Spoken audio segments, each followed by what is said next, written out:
everyone. Thank you for joining us today.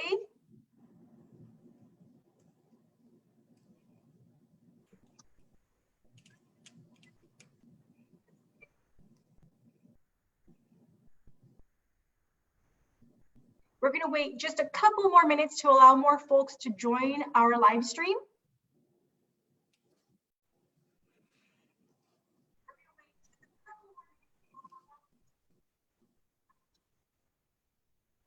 And while we wait, please say hello in the chat box so we know you are here.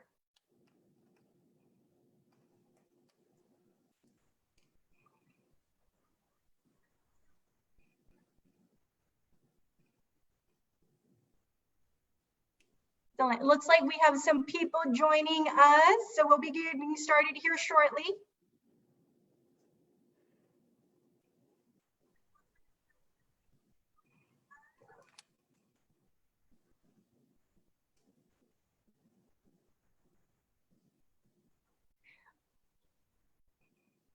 And we're going to go ahead and get started. Well, good afternoon, everyone. My name is Jessica Campos, and I am the REAP Women's Business Center Director for the Center for Rural Affairs. Today, we'll be going over a few of the many questions that we have been asked by business owners, clients, and community members about microlending and its benefits. We will be covering a few of these questions alongside one of our REAP loan specialists, Lori Schrader. Thank you so much, Lori, for helping me out today and joining us and answering some of these questions. Hello, thank you. Thank you. Excellent. But before we get started, please let me know you're here by saying hello in the chat box, which is being monitored by one of our colleagues. Also, please feel free to ask questions anytime during our live stream in the chat box. And if you would like to learn more about the Center for Rural Affairs, please visit our website at cfra.org. So just to remind you and go a little bit about, learn a little bit more about the Center for Rural Affairs, we were established in 1973 in Northeast Nebraska with the main office located in Lyons, Nebraska. We exist to build more vibrant rural communities. And again, my name is Jessica Campos, and I am the REAP Women's Business Center Director for the Center for Rural Affairs. Our Rural Enterprise Assistance Project, REAP, started in 1990 and is committed to strengthening rural communities through small, self-employed business development. We do offer 4 essential services, being financing or microlending, business training, technical assistance, and networking. Once again, we have Lori Schrader, one of our REAP loan specialists, assisting me today in answering a few of many questions asked by business owners, clients, and a lot of our community members about microlending. So thank you again, Lori. And as we know, there has been a lot of buzz around the term microlending in the last decade or so. So this actually leads us to our first question, Lori. So this one is, to begin with, what is microlending and who's benefiting from this trend? Jessica, microlending is a form of financing that provides to our entrepreneurs, encouraging them self-sufficiency and create new businesses or even support existing small businesses in our communities. Over time, business owners are able to pay back these loans with the ultimate goal of improving the business revenue status, potentially others who they hire, and support vibrant rural communities. There are microloan opportunities available if you can demonstrate that you have a great business idea and the ability to pay back the loan once you get it off the ground. Excellent, excellent. Thank you. I'm going to go ahead and go to our next question, Lori. And what is the difference between a microloan and a traditional bank loan? The difference between a microloan and traditional bank loan, microloan serves as a tool for those individuals who have experienced challenges with obtaining traditional bank financing for their business, and works to help those individuals improve their situation to work towards becoming bankable in the future. Have experienced challenges with obtaining Great. So our next question is, can I apply for a microloan for personal use?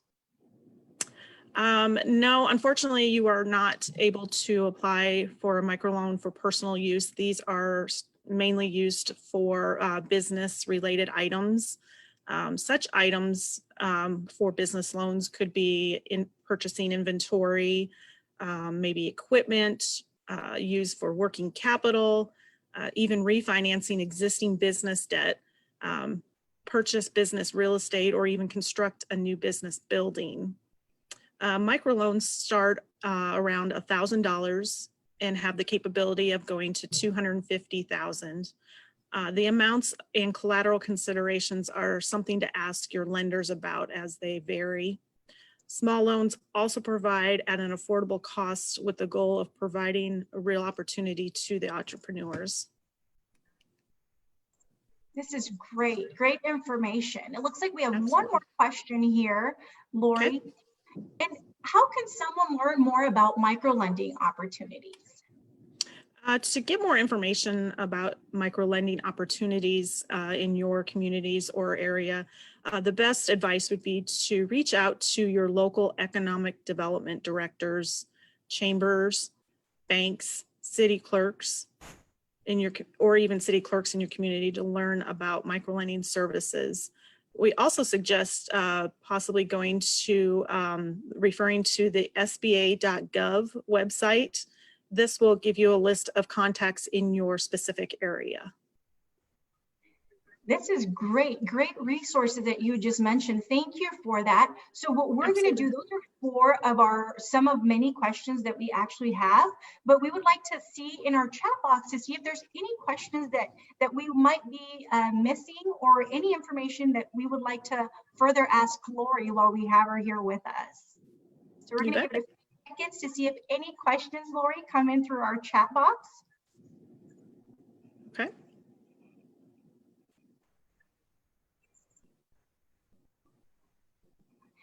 And it looks like we do have a question, Lori. And the question is, how does your credit score affect your chances of obtaining a microloan?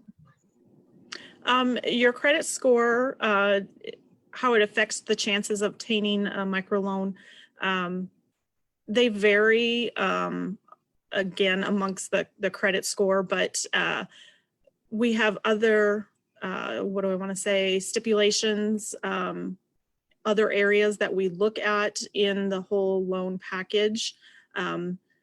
As your credit score differs, the interest rate may change as well.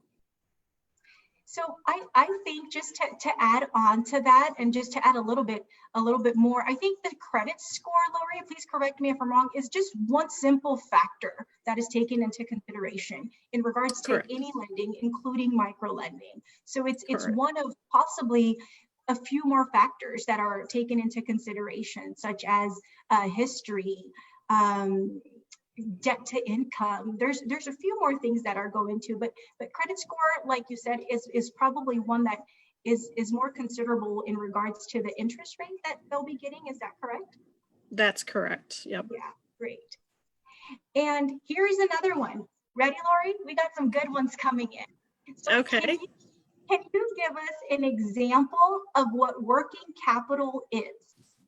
Working capital would be an example would be to utilize or use those funds for maybe payroll, even maybe any unforeseen circumstances that may come up for the entrepreneur, where maybe they have to repair a roof that leaked and that was unknown, or working capital is also used to just how do I want to say it, just have some extra funding put aside for any unforeseen circumstances, or maybe an outreach in inventory.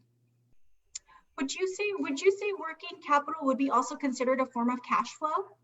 How the actual funding is being used. I think that would be a good term as well. Thank you. Right. good questions coming in, amazing questions and awesome answers. Thank you for all of this information, Lori. We're going to give it just a few more seconds and see if there's any additional questions that are coming through for this awesome topic. And I think we're getting a lot of clarifications from it.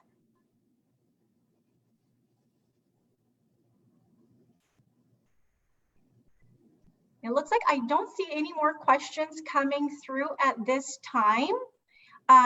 So in conclusion or in closing, we would like to say that microloans have provided a pathway for small business owners to build and rebuild credit and are great to consider when starting or expanding a small business.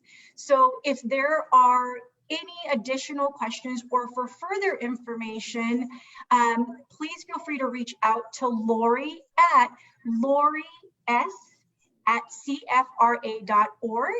or her direct phone number, which you will find in the chat box. So that should be going on in the chat box for further information or additional questions in regards to microlending and those opportunities that are offered. Also, don't forget to continue to follow us on social media. We are here on Facebook. We are on Twitter at CFRA, Instagram at Rural Nerd, and LinkedIn, where we continually share resources and promote events that we are hosting. Also, please continue to visit our website at CFRA.org, and we are currently still open for questions if there's any additional questions that you guys might want to be asking. So if there are no more questions at this time, we will also be holding a Facebook live stream shortly covering this same topic for our Spanish-speaking viewers. So that will be coming up here shortly. So it looks like I do have a question that came through, Lori, so we're not done. Okay. We're not done yet, Lori. What are some recommendations on how to obtain a microloan? Recommendations on how to obtain a microloan would be simply to visit our website, cfra.org, or again, reach out to your community leaders, your economic developers, chamber, city clerks, or even go to the sba.gov to direct you to more specific locations.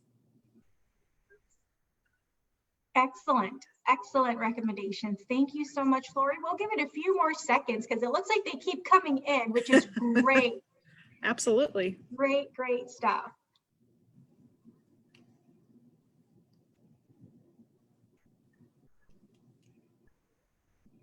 And I think we are good. Lori, doesn't look like any more questions came in.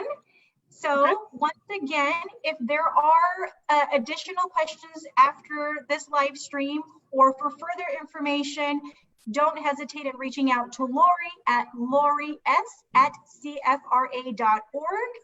as you can find her information as well in our chat box. But thank you once again, Lori, for helping us with these questions and addressing them. And thanks everybody for tuning in. Have a wonderful day and some happy holidays. Thank you. Happy holidays.